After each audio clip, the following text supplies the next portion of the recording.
Bonsoir à toutes et à tous, heureux de vous retrouver pour la tranche info en direct sur votre antenne Canal 10 Télévision avec au programme de cette soirée Info 10, le journal local et régional qui sera suivi de Challenge Sport 10 avec Séverine Méridan, Pascal Abattant et Richard Etienne. Vous parlerez des playoffs de volleyball qui se dérouleront ce week-end, mais aussi du tournoi intergénérationnel de foot qui aura lieu dimanche au gymnase de Fouilleul. Ce sera donc après la coupure pub de 19. Mais pour l'instant, place au JT.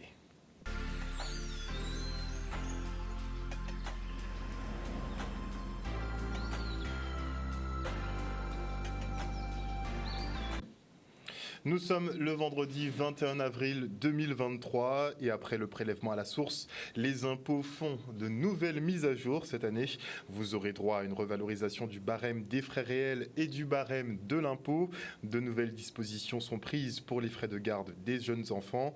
Concernant la taxe d'habitation, il y aura un complément déclaratif pour bien distinguer votre résidence principale de vos résidences secondaires. On fait le point avec Jean-Yves Le Gall, directeur régional des finances publiques. La campagne 2023 vient de débuter. Elle se terminera pour les personnes qui déclarent en ligne le 8 juin et le 22 mai pour les personnes qui déclarent en papier. Il y a des nouveautés qui concernent les mesures relatives au pouvoir d'achat, avec notamment une revalorisation du barème des frais réels pour les personnes qui utilisent leur véhicule pour les déplacements professionnels et une revalorisation également du barème de l'impôt de 5,4% pour les deux. Il y a également des mesures favorables pour les frais de garde de jeunes enfants et également pour l'exonération des heures supplémentaires pour les personnes qui effectuent ces heures. En Guadeloupe particulièrement, nous avons 92% des Guadeloupéens qui peuvent bénéficier soit d'une déclaration en ligne ou soit d'une déclaration automatique. Ce dispositif qui est offert aux usagers permet de simplifier les formalités, de sécuriser également le dispositif de déclaration et surtout, y compris pour les personnes non imposables, de bénéficier très très vite d'un avis d'imposition ou de non-imposition. J'insiste pour les personnes non imposables. Déclarer dans les délais et utiliser le potentiel de la déclaration automatique. Effectivement, il y a une très grosse évolution cette année puisque, vous le savez, la taxe d'habitation sur les résidences principales est supprimée, mais il reste toujours la taxe d'habitation sur les résidences secondaires. Ce qui fait que l'administration a besoin de connaître qui occupe le logement. Est-ce que c'est le propriétaire occupant ? Auquel cas, c'est la taxe d'habitation sur la résidence principale, elle est exonérée. Est-ce que c'est un bien qui est loué ? Auquel cas, le propriétaire continue à payer la taxe d'habitation. Est-ce que c'est une résidence secondaire non louée ? Dans ce cas-là, le propriétaire continue à payer la taxe d'habitation. Donc cette année, que les usagers ne soient pas surpris, il y a un complément d'obligations déclaratives dans la rubrique « Mes biens immobiliers », gérer mes biens immobiliers, où on doit cocher si on occupe personnellement le local ou si on le loue. Et on indique à l'administration les différents points. Bien entendu, nos services accompagneront les usagers sur ce point également. L'obligation déclarative a une date limite au 30 juin. Et le préfet de région, Xavier Lefort, lui, continue son tour des communes de l'archipel. Aujourd'hui, il s'est rendu à Sainte-Rose sur le futur chantier du village de la famille. Par la suite, il a effectué une halte sur le port de pêche dont la municipalité entend développer l'activité. Le reportage. Dans mon métier de préfet, je vais à la rencontre des élus, on travaille avec les collectivités, on les aide effectivement à monter leurs projets, on les aide à concrétiser un certain nombre de dossiers. Voilà, donc le rôle de l'État, c'est d'être aux côtés des maires, aux côtés des élus, des conseils municipaux, voilà, pour leur apporter des moyens financiers, des moyens techniques, de l'expertise, de les soutenir dans leurs projets. C'est pas forcément le service de l'État qui sont en première ligne, c'est souvent les élus qui sont au contact de nos concitoyens, et donc il est important que voilà, on puisse venir discuter, venir partager avec les élus leurs projets, voir comment on peut les aider. Le préfet vient nous visiter à Sainte-Rose, donc qu'on puisse le sensibiliser sur les problématiques qui sont les nôtres dans notre commune, et puis l'occasion pour lui de découvrir cette ville pilote du Nord-Basse-Terre. Donc c'est l'objectif premier, celui d'un homme d'État. Et puis à côté de ça, comme je vous le disais, faire en sorte que nos projets, ceux que nous avons ici, comme ici même où nous allons construire bientôt une maison de la famille, qu'ils puissent, avec les services de l'État, prendre toute sa part et sa participation. Et puis à côté de ça, le port de pêche que nous souhaitons aussi développer, les entreprises du territoire qui sont aujourd'hui présentes avec nous et sur lesquelles aussi nous souhaitons sensibiliser l'État sur leurs problématiques. Bref, un topo sur la ville de Sainte-Rose, sur ses difficultés et sur ses perspectives. Nous avons simplement présenté au préfet le village de la famille qui va être créé à Sainte-Rose. Un village de la famille qui va permettre de créer une crèche multi-accueil qui va permettre, d'accueillir ou bien sûr les enfants de 0 à 6 ans, que ce soit en crèche, avec cette possibilité d'inclusif. Donc ça veut dire que les enfants en situation de handicap pourront être présents. Ça veut dire que les assistantes maternelles pourront avoir un espace pour eux de manière à accueillir les enfants. Et c'est bien sûr avoir une ludopec, permettre que nos enfants puissent connaître le goût de l'alimentation et permettre la socialisation de nos enfants. Un reportage signé Michel Depape. Mais Monseigneur Guy Ougou, nouvel évêque de Guadeloupe, est arrivé aujourd'hui. Il est de passage pour prendre ses marques avant de poser définitivement ses valises ici en Guadeloupe. Au programme, des rencontres avec les prêtres, diacres, institutions et associations avec qui il devra œuvrer. On l'écoute au micro d'Olivier Félix. Je remercie la Guadeloupe de l'accueil qui m'est donné et qui est en train de me donner actuellement, voilà, pour mes premiers pas en tant qu'évêque nommé arrivant sur ces terres. Donc vraiment un grand merci pour tout ce que je vais vivre pendant une semaine en Guadeloupe et merci encore de m'accueillir. J'ai envie de dire les bras ouverts. Voilà.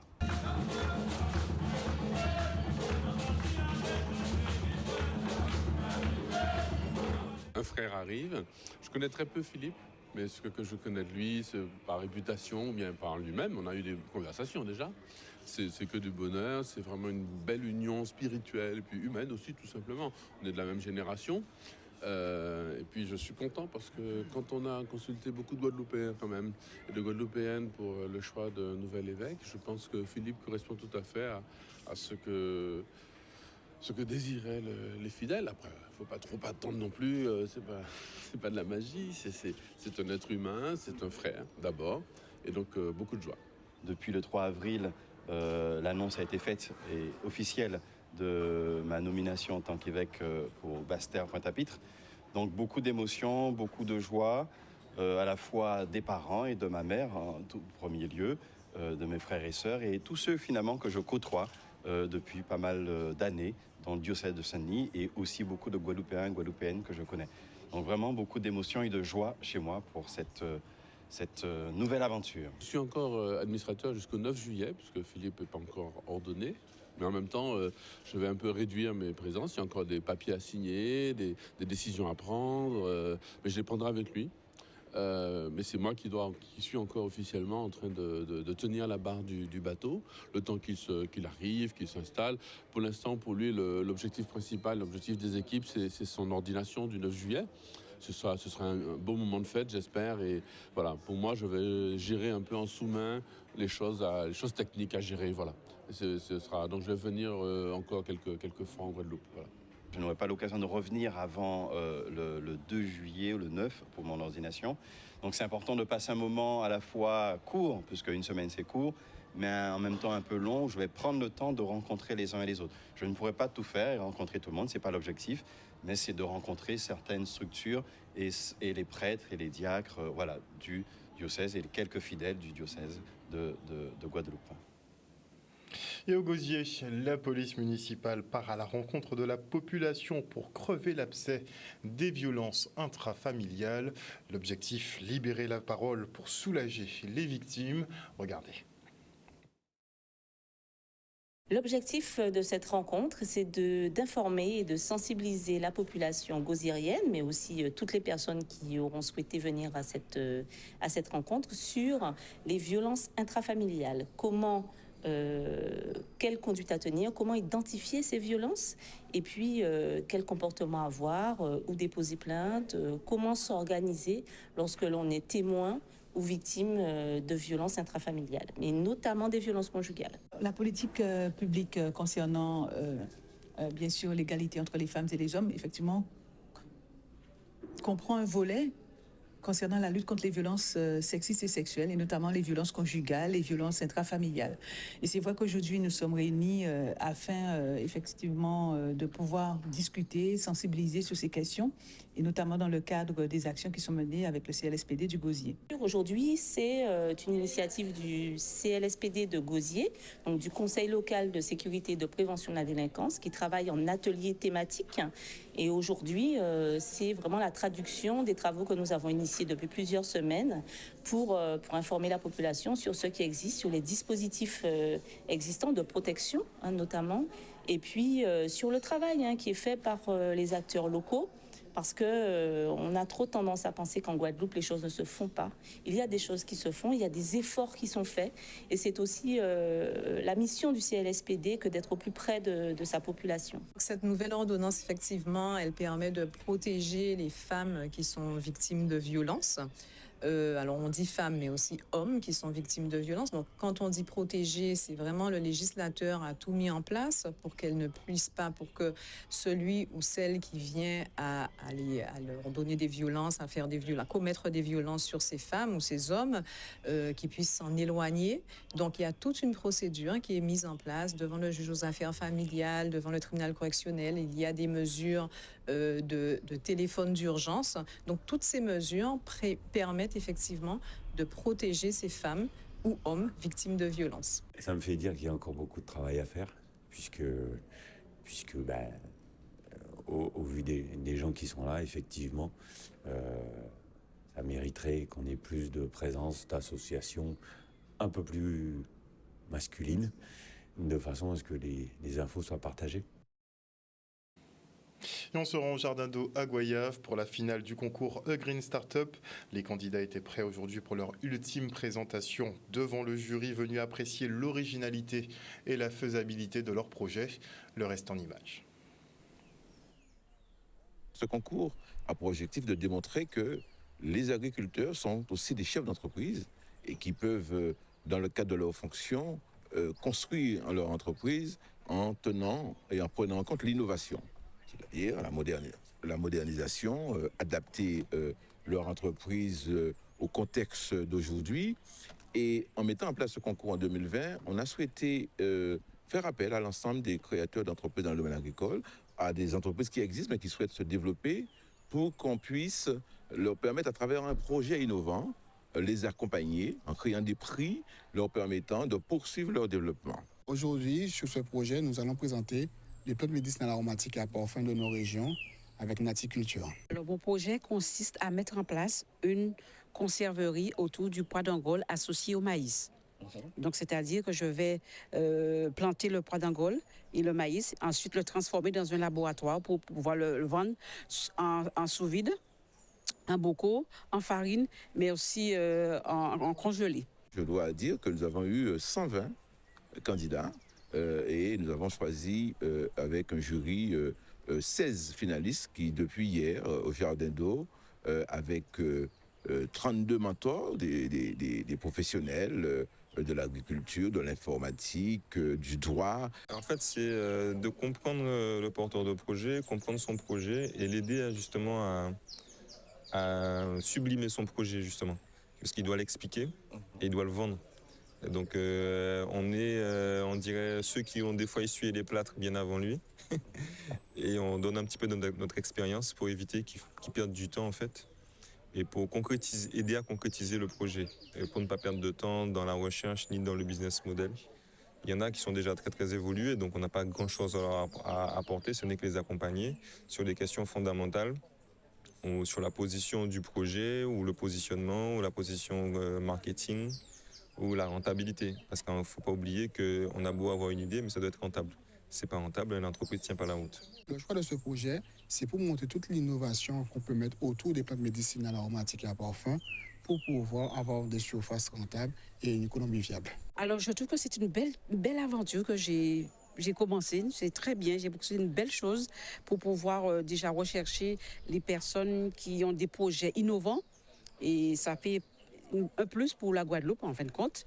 Et je trouve que c'est une belle aventure. Il y a 3 ans de ça, 3 ans, 2020, pardon, je n'ai pas eu le temps de m'inscrire. Donc, j'ai connu le concours par la suite. Pour moi, ça a été une bonne occasion cette fois-ci de pouvoir montrer mon projet et de faire développer et connaître ma société.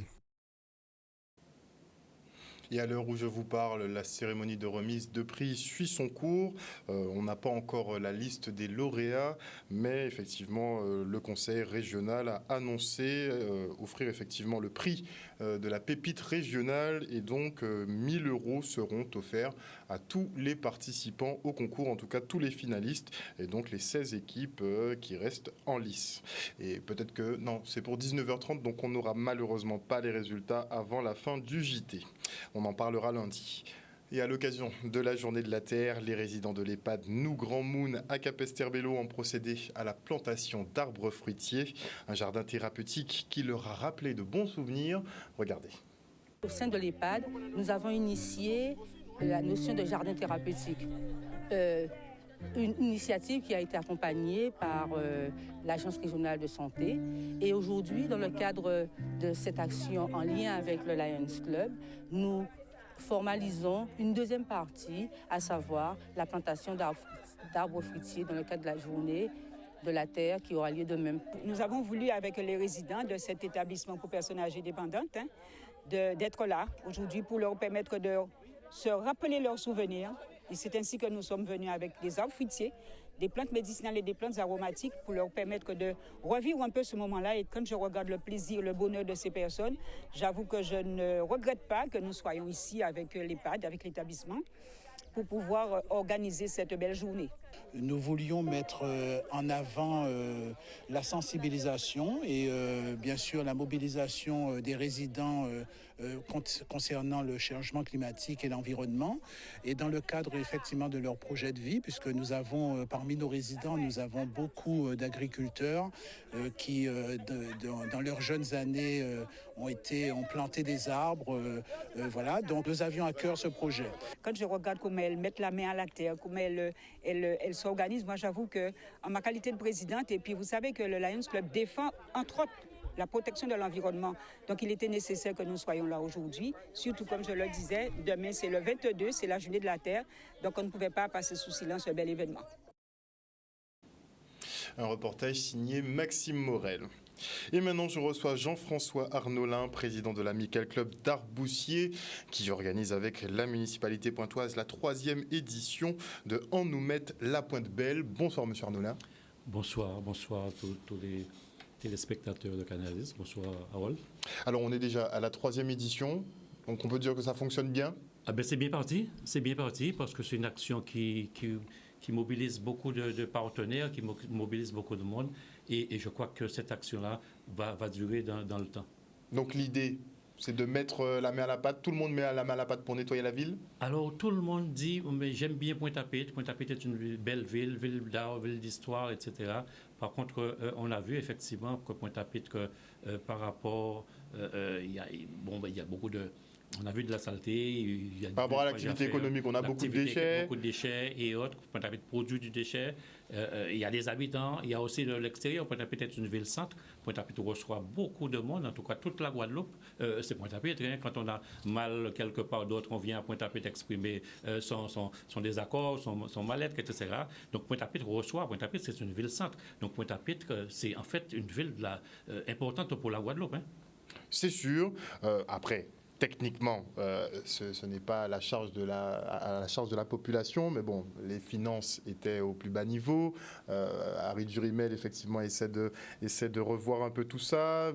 Visiblement, d'ici la fin de l'année, vous devriez revenir à l'équilibre. Mais est-ce que, quand la municipalité reviendra à l'équilibre, est-ce que vous continuerez ce genre d'opération ou bien vous s'arrêterez ?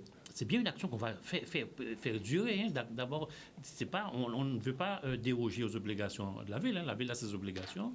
Nous, en tant qu'association, nous, en tant que pointoir, etc., nous avons effectivement ce qu'on appelle l'éducation à faire. Hein. On a amélioré notre cadre de vie parce que qui s'allie à Pointe-à-Pitre, c'est aussi nous.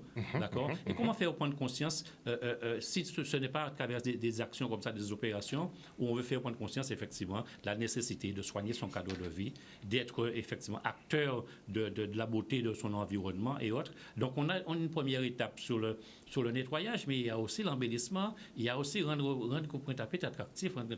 Et c'est le rôle des partenaires, en tout cas associatifs et autres, de rendre son quartier beau, d'intervenir dans son quartier, faire de l'éducation, être pédagogique. Donc, c'est une action qui va continuer et ce n'est pas pour effectivement se déroger par rapport aux obligations de la ville. Hein, Plutôt pour une prise de conscience dans ce cas-là. C'est ça, en fait. Vous avez aussi le programme Plus belle la rue. Donc, vous repeignez un petit peu les façades de bâtiments. Il y a tout cela. Donc, sur cette manifestation, on a mis en place un challenge au plus bel côté, c'est-à-dire un endroit qu'on va voir déjà avant et après, comment on est intervenu, en tout cas, toutes les associations, tous les partenaires, parce que il n'y a pas que les associations, il y a des partenaires qui se sont engagés. Il y a des ESAT qui sont intervenus aussi parce qu'ils ont à cœur de vouloir rendre cette ville plus belle, plus attractive.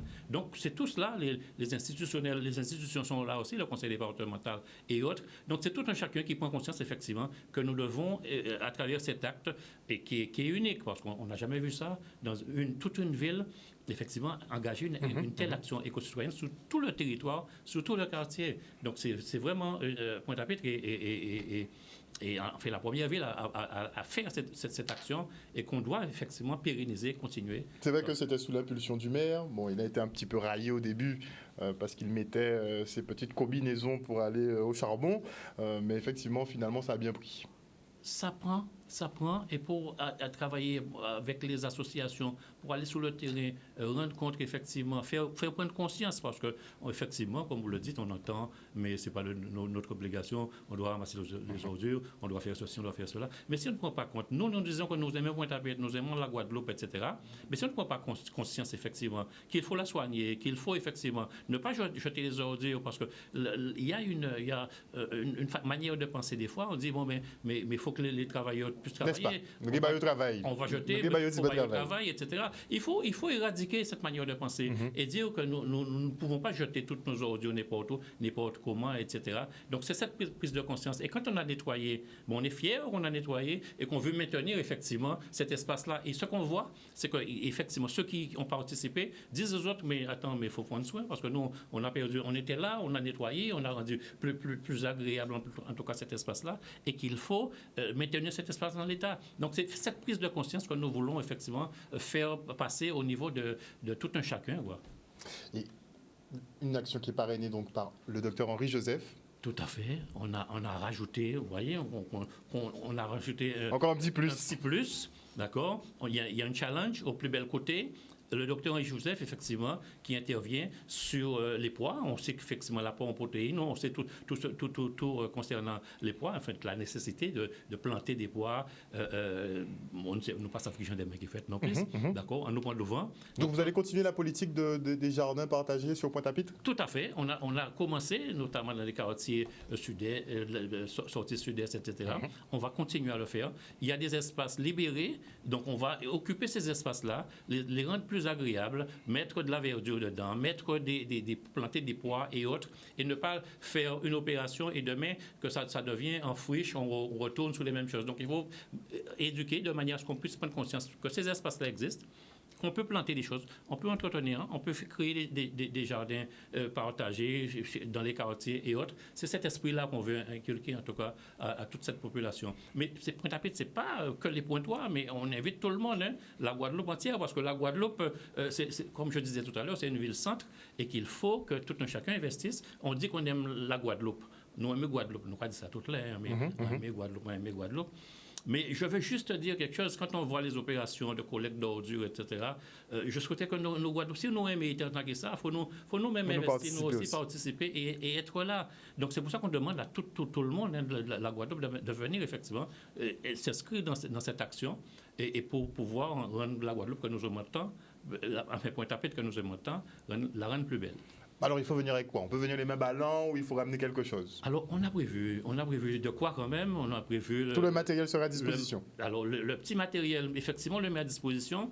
Il y a des partenaires qui jouent le jeu, qui mettent, je ne vais pas les citer, en tout cas les socioprofessionnels, qui mettent généreusement des pelles, des camions, des bennes à notre disposition. Vous voyez que ça touche un peu tout le monde, les socioprofessionnels, les associations. Je parlais des ESAT tout à l'heure, les personnes en situation de handicap qui sont venues aussi. Même des écoliers, il y a une école qui nous a dit, mais je vais participer à cette opération parce que cette opération, elle est éducative et permettra aux enfants de prendre conscience effectivement qu'il faut prendre soin, ne pas jeter des ordures, etc. Donc, tout un chacun est concerné par cette opération. Et donc, il faut amener sur son petit matériel. Bien sûr, on fournira du petit matériel. Le gros matériel, on compte beaucoup et on les remercie d'ailleurs, tous les professionnels. Je ne vais pas les énumérer, en tout cas. Ils sont plusieurs à dire, mais effectivement, nous voulons vous rendre service. Les institutions aussi, notamment le conseil départemental, Cap Excellence et autres, qui jouent le jeu et qui nous effectivement, mettent du matériel pour cette opération. Donc le rendez-vous, c'est quand? Le rendez-vous, c'est 6 heures. 6 heures du matin? 6 heures du matin. Ce dimanche 23 avril. Directement, on s'en rend sur les... Il y a plusieurs secteurs. On se rend sur les secteurs. Je ne vais pas tous les énumérer. On en a dénombré 10, mais on les connaît. On se rend sur ces secteurs-là. On met en place, il y a une organisation mise en place, il y a un ravitaillement aussi, nous avons fait qu'on nous a fait coup de main avant, nous avons apporté de quoi boire, de quoi manger et autres. On fait comme, c'est un coup de main qu'on nous a fait. Il faut nous retrouver l'esprit là, ça, des bancs en pâle, des Pointe-à-Pitre à l'occasion, d'accord, et des renouds éco-citoyens. En fait, c'est une action éco-citoyenne pour qu'on puisse prendre conscience effectivement qu'il faut s'investir, il faut investir. C'est là en fait j'allais dire on s'en sort aussi grave, en tout cas par ce genre d'action. Effectivement, il y a de quoi creuser sur ce genre d'action. Et on parlait avec d'autres collègues peut-être de mettre en fait une journée de citoyenneté, parce qu'effectivement, on n'a pas ça, mais peut-être on a 7 jours dans une semaine, mais peut-être qu'on devrait consacrer une journée à la citoyenneté tout un chacun pour mener à terme justement des actions, parce qu'on a la force, on a les bras, et si on se met tous ensemble, ça peut être plié très rapidement. Tu fais bien de le dire, parce que lors de nos réflexions, on parlait d'avoir une journée de la citoyenneté. Investir effectivement la démocratie participative, la citoyenneté, de créer. On en a discuté, mais le temps enfin, ne permet pas effectivement dans cela. Mais on y pense et effectivement. Oui, il y aura un cheminement à avoir. Il y a un cheminement. Il y a tout un travail à faire dessus et on y arrivera. C'est sûr. Donc, merci beaucoup en tout cas, Monsieur Arnolin. Je donne rendez-vous à tout le monde, une dernière fois, 6h matin, dans tous les secteurs. Nous sommes là jusqu'à 12h30. On se redonne rendez-vous après à 13h devant la mairie pour effectivement faire un débriefing. Remercier tout le monde, remercier notre parrain, Henri Joseph, remercier tous nos partenaires pour cette belle opération que nous comptons, effectivement, nous comptons sur tout le monde. Donc le rendez-vous est donné, ce sera ce dimanche 23 avril à partir de 6h du matin dans tous les quartiers de Pointe-à-Pitre. Il y aura donc cette opération de nettoyage et vous pouvez venir mettre la main à la pâte sans pour autant être pointois d'ailleurs. Merci beaucoup, Monsieur Arnolin. Voilà, chers téléspectateurs, nous sommes arrivés au terme de ce journal. Merci pour votre fidélité. N'oubliez pas que sur Canal 10, vous faites l'information que nous diffusons. Le journal local revient demain à 18h30. Non, lundi à 18h30. Un bon week-end à vous. Bisous tout le monde.